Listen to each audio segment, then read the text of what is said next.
ഈശോയിൽ ഏറ്റവും സ്നേഹം നിറഞ്ഞവരെ, ഉയർപ്പ് തിരുനാളിൻ്റെ 40-ാം ദിവസം തിരുസഭ നമ്മുടെ കർത്താവിൻ്റെ സ്വർഗാരോഹണ തിരുനാൾ ആചരിക്കുകയാണ്.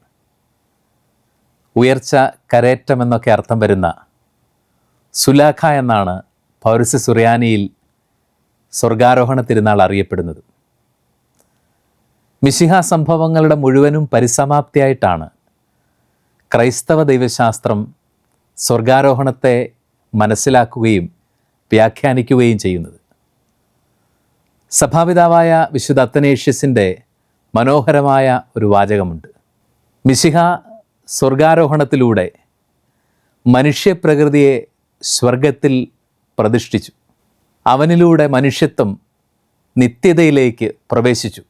പൗരസ്ത്യ സുറിയാനി സഭാപിതാവായ മാർ അഫ്രേം അദ്ദേഹത്തിൻ്റെ പുനരുദ്ധാന ഗീതങ്ങളിൽ ഇങ്ങനെ ആലപിക്കുകയാണ്: നമ്മുടെ ദരിദ്രമായ മനുഷ്യപ്രകൃതിയെ മിശിഹ സ്വർഗസിംഹാസനത്തിൽ പ്രതിഷ്ഠിച്ചു. ദൈവം മനുഷ്യത്വത്തെ ഒരു വസ്ത്രം പോലെ ധരിക്കുകയും അതിനെ സ്വർഗത്തിൽ കൊണ്ടുചെന്ന് ആദരിക്കുകയും ചെയ്തു. സ്വർഗാരോഹണ തിരുനാൾ മനുഷ്യത്വത്തിന് ലഭിക്കുന്ന അതിൻ്റെ പരമമായ സാധ്യതകളെക്കുറിച്ചുള്ള വെളിപ്പെടുത്തലാണ്. നസ്രത്തിലെ ഈശോ എന്ന് പറയുന്ന വിഖ്യാതമായ ഗ്രന്ഥത്തിൽ പരിശുദ്ധ പിതാവ് ബെനഡിക്റ്റ് 16-ാമൻ മാർപ്പാപ്പ സ്വർഗാരോഹണത്തിൻ്റെ ദൈവശാസ്ത്രം വളരെ മനോഹരമായി ഇങ്ങനെ വ്യാഖ്യാനിക്കുകയാണ്: മിശിഹായുടെ സ്വർഗാരോഹണത്തെ ഭൗമികമായ അല്ലെങ്കിൽ ഭൂമിശാസ്ത്രപരമായൊരു യാത്ര എന്ന അർത്ഥത്തിലല്ല നാം മനസ്സിലാക്കേണ്ടത്, മറിച്ച് അതൊരു ദൈവശാസ്ത്രപരമായ വിഷയമാണ്. യേശു ലോകത്തിൽ നിന്ന് അകറ്റപ്പെട്ടു എന്ന രീതിയിലല്ല, മറിച്ച് മനുഷ്യപ്രകൃതി നിത്യതയിലേക്ക് പ്രവേശിച്ചു എന്ന അർത്ഥത്തിലാണ് സ്വർഗാരോഹണത്തെ നാം മനസ്സിലാക്കേണ്ടത്. അതുകൊണ്ട് തന്നെ സ്വർഗാരോഹണത്തിലൂടെ ഈശോ ലോകത്തിൽ നിന്നും ശിഷ്യരുടെ കൂട്ടായ്മയിൽ നിന്നും സഭയിൽ നിന്നും അകന്നു പോവുകയല്ല. മാർ അഫ്രേം ഇങ്ങനെ പറയുന്നു: അവൻ ദൃശ്യനായി തന്നെ സ്വർഗത്തിലേക്ക് കരേറി, എന്നാൽ അദൃശ്യനായി നമ്മുടെ കൂടെ വസിക്കുന്നു, അവൻ്റെ സഭയിൽ വസിക്കുന്നു. വിശുദ്ധ അഗസ്തീനോസിൻ്റെ മനോഹരമായ മറ്റൊരു വാചകം ഇങ്ങനെയുണ്ട്: അവൻ സ്വർഗത്തിലേക്ക് കരേറിയപ്പോഴും നാം ഇപ്പോഴും ഭൂമിയിലാണ്, എന്നാൽ ശിരസായ അവനിലൂടെ നാം സ്വർഗത്തിൽ പ്രവേശിച്ചു കഴിഞ്ഞിരിക്കുന്നു എന്നതാണ് യാഥാർത്ഥ്യം. അപ്പോൾ സ്വർഗാരോഹണത്തിലൂടെ മിശിഹ ഭൂമിയിൽ നിന്നോ സഭയിൽ നിന്നോ അകറ്റപ്പെടുകയല്ല, അവൻ കൂടുതൽ സ്ഥലകാല പരിമിതികൾക്കതീതനായി അവൻ്റെ സഭയിൽ ശിഷ്യരുടെ ഇടയിൽ സജീവനാവുകയാണ് ചെയ്യുന്നത്.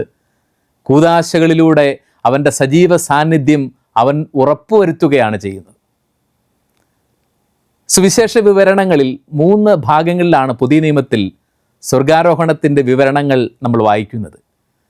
മർക്കോസിൻ്റെ സുവിശേഷം 16-19 വചനത്തിലും, ലൂക്കായുടെ സുവിശേഷം 24-ാം അധ്യായത്തിൻ്റെ 50-51 വചനങ്ങളിലും, അപ്പസ്തോല പ്രവർത്തനങ്ങൾ 1-ാം അധ്യായത്തിൻ്റെ 9 മുതൽ 11 വരെയുള്ള വാക്യങ്ങളിലുമാണ് സ്വർഗാരോഹണത്തിൻ്റെ വിവരണം നാം കാണുന്നത്.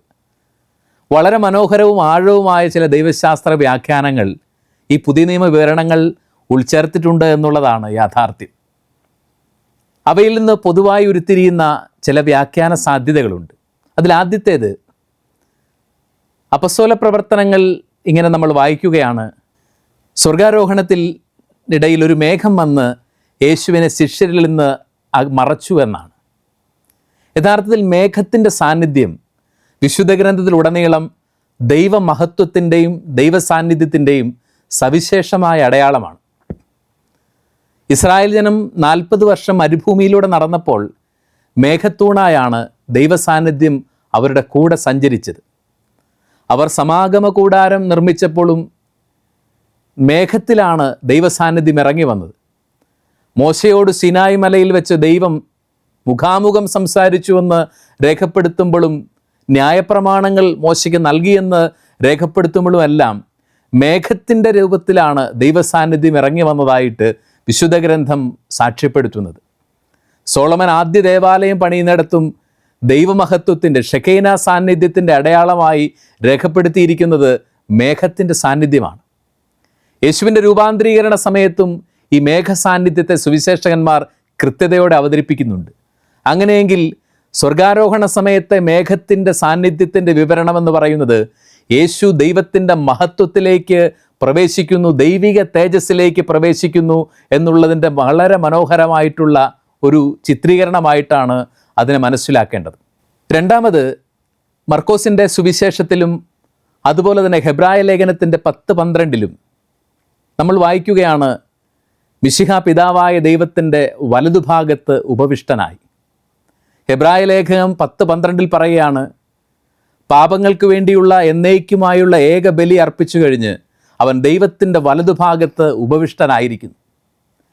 ദൈവത്തിൻ്റെ വലതുഭാഗത്തുള്ള മിശിഹായുടെ ഈ ഒരു ഇരിപ്പിനെക്കുറിച്ച് ആഴമുള്ള ചില ദൈവശാസ്ത്ര ചിന്തകൾ മനസ്സിലാക്കാനുണ്ട്. ഇതിൽ ആദ്യത്തേത്, പിതാവായ ദൈവത്തിൻ്റെ അധികാരത്തിലുള്ള പുത്രൻ്റെ പങ്കാളിത്തത്തെയാണ് അത് സൂചിപ്പിക്കുന്നത്. അനുസരണം വഴി സഹനമരണങ്ങളിലൂടെ എല്ലാം കടന്നുപോയി മനുഷ്യരക്ഷ സാധ്യമാക്കിയ പുത്രനെ പിതാവ് തൻ്റെ അധികാരത്തിൽ പങ്കാളിയാക്കി ആദരിക്കുന്നതിൻ്റെ മനോഹരമായൊരു ചിത്രമാണത്. പിതാവ് പുത്രനെ മഹത്വപ്പെടുത്തുന്നതിൻ്റെ ചിത്രീകരണമാണത്. മത്തായിയുടെ സുവിശേഷം 28:18 ഉദ്ധിതനായ ഈശോ ശിഷ്യരെ സമീപിച്ചവരോട് പറയുന്നു, ഇതാ സ്വർഗത്തിലും ഭൂമിയിലുമുള്ള സകല അധികാരവും എനിക്ക് നൽകപ്പെട്ടിരിക്കുന്നു. മിശിഹായ്ക്ക് ലഭിച്ച സകല ദൈവിക അധികാരങ്ങളുടെയും സൂചനയായിട്ടാണ് വലതുഭാഗത്തുള്ള അവൻ്റെ ഇരിപ്പിനെ വേദപുസ്തകം വ്യാഖ്യാനിക്കുന്നത്. രണ്ടാമത്, വലതുവശത്തുള്ള ഈശോയുടെ സ്ഥാനത്തെക്കുറിച്ച് മിശിഹായുടെ പൗരോഹിത്യ മധ്യസ്ഥതയുടെ അടയാളമായിട്ടാണ് അതിനെ വ്യാഖ്യാനിക്കുന്നത്. പിതാവിൻ്റെ സന്നിധിയിൽ നമുക്കായി അവൻ ഇപ്പോഴും മധ്യസ്ഥത വഹിച്ചുകൊണ്ടേയിരിക്കുന്നു. വിശുദ്ധ തോമസ് അക്വീനാസ് വളരെ മനോഹരമായി മിശിഹായുടെ പൗരോഹിത്യ മധ്യസ്ഥതയെ ഇങ്ങനെ വിവരിക്കുന്നുണ്ട്. മിശിഹ സ്വർഗത്തിൽ നമുക്ക് വേണ്ടി മാധ്യസ്ഥത വഹിക്കുന്നത് വാക്കുകൾ കൊണ്ട് എന്നതിനേക്കാൾ അപ്പുറം തൻ്റെ മനുഷ്യപ്രകൃതി പിതാവായ ദൈവത്തിന് സമർപ്പിച്ചുകൊണ്ടാണ്. മനുഷ്യനു വേണ്ടി മുറിവേറ്റ തൻ്റെ ശരീരം തുറന്നു കാട്ടിക്കൊണ്ട് അവൻ പിതാവിൻ്റെ മുമ്പിൽ ദൈവകരുണ യാചിക്കുകയാണ്. അവൾ മിശിഹായുടെ അധികാരത്തിലുള്ള ദൈവത്തിൻ്റെ അധികാരത്തിലുള്ള പങ്കാളിത്തത്തെയും അവൻ്റെ പൗരോഹിത്യ മാധ്യസ്ഥതയെയും വ്യക്തമാക്കുന്ന മനോഹരമായൊരു ചിത്രീകരണമാണ് അവൻ പിതാവിൻ്റെ വലതുഭാഗത്ത് ഉപവിഷ്ടനായി എന്നുള്ളത്. പ്രിയപ്പെട്ടവരെ, സ്വർഗാരോഹണ തിരുനാൾ ചില ദൗത്യങ്ങൾ നമ്മളെ ഭരമേൽപ്പിക്കുന്നുണ്ട്. അപ്പസ്തോല പ്രവർത്തനത്തിൻ്റെ 1-ാം അധ്യായത്തിൻ്റെ 11-ാമത്തെ വാക്യത്തിൽ മിശിഹായുടെ സ്വർഗാരോഹണത്തിന് സാക്ഷികളായ 11 പേരുടെ മുമ്പിലേക്ക് സ്വർഗത്തിൽ നിന്ന് ദൈവത്തിൻ്റെ ദൂതൻ പ്രത്യക്ഷപ്പെട്ട് അവരോട് ചോദിക്കുന്ന ഒരു ചോദ്യമുണ്ട്. അല്ലയോ ഗലീലക്കാരായ മനുഷ്യരെ, നിങ്ങൾ എന്തിനാണ് ആകാശങ്ങളിലേക്ക് നോക്കി നിൽക്കുന്നത്? നിങ്ങളിൽ നിന്ന് എടുക്കപ്പെട്ട യേശു ഈ പോയതുപോലെ തന്നെ ഇറങ്ങി വരും. മഹത്വത്തിലേക്ക് കരയേറിയതുപോലെ തന്നെ മഹത്വപൂർണനായി അവൻ തിരികെ വരുന്ന ഒരു ദിവസത്തിന് വേണ്ടിയുള്ള കാത്തിരിപ്പാണ് യഥാർത്ഥത്തിൽ ക്രിസ്തീയ ജീവിതം. ഈ ലോകത്തിനപ്പുറമുള്ള മനുഷ്യജീവിതത്തിൻ്റെ സാധ്യതകളെക്കുറിച്ച്, ദൈവം മഹത്വത്തിൽ പങ്കുചേരാനുള്ള മനുഷ്യാസ്തിത്വത്തിൻ്റെ അപാരമായ സാധ്യതയും ലക്ഷ്യത്തെയും കുറിച്ച് ഈ ലോകത്തോട് പ്രഘോഷിക്കാനും അതിനുള്ള ഏക വഴി നസ്രായനായ ഈശോയിൽ വിശ്വസിച്ച് അവൻ്റെ സഭയിൽ പങ്കുചേരുകയാണെന്നുമുള്ള സദ്വാർത്ത ലോകത്തോട് പറയുക എന്നുള്ളതാണ് ഈ ഭൂമിയിൽ ഓരോ ക്രിസ്തു ശിഷ്യൻ്റെയും ദൗത്യമെന്ന് പറയുന്നത്.